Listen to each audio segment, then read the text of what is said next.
La petite histoire. Symbole de liberté et source de toutes les espérances, la moto se développe considérablement dans les années 70. Trop vite et trop fort aux yeux des pouvoirs publics et des technocrates de tout poil qui trouvent avec le motard un bouc émissaire d'autant plus fragile qu'il est minoritaire. Il sera marginalisé sans discernement et servira de souffre-douleur à une société en crise avec sa jeunesse. Les premières manifestations spontanées de motards sont alors l'occasion de jeter les bases d'un mouvement national de coordination des motards en colère, la FFMC. Une lutte d'envergure s'engage dès lors pour défendre la liberté de circuler à moto et la solidarité. Réforme du permis de conduire, vignettes, tarifs d'assurance, etc. Tous les motifs de la colère sont réunis pour qu'un combat de longue haleine s'engage. Dès le début, l'idée d'une mutuelle d'assurance indépendante est lancée.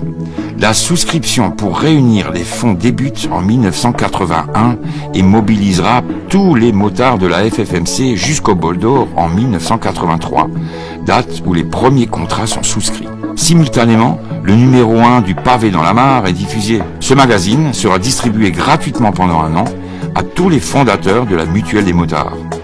Un an plus tard, en 1984, c'est l'AFDM et la FFMC Loisirs qui voient le jour. Puis, en 1987, c'est au tour de la commission Stop-Vol d'être créée. Preuve qu'avec un brin d'utopie et une solide détermination, toute lutte permet d'aboutir à des résultats concrets.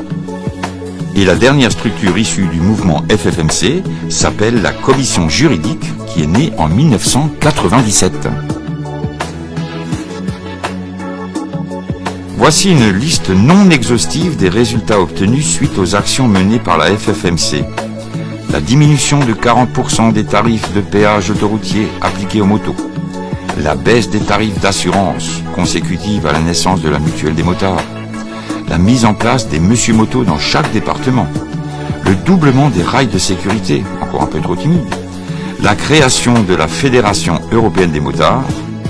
Une force de concertation qui est aussi une force de proposition. La FFMC se prononce contre le racisme et tout ce qui tendrait à instaurer des discriminations, que ce soit l'origine ethnique, le niveau social, les choix politiques ou religieux, l'âge, le sexe, les préférences sexuelles, etc. Elle fonde son action sur la responsabilisation et la tolérance. Alors si vous partagez sans réserve ces valeurs, c'est que vous êtes prêt à nous rejoindre et à participer activement à l'avenir de la FFMC, c'est-à-dire à l'avenir de chacun d'entre nous.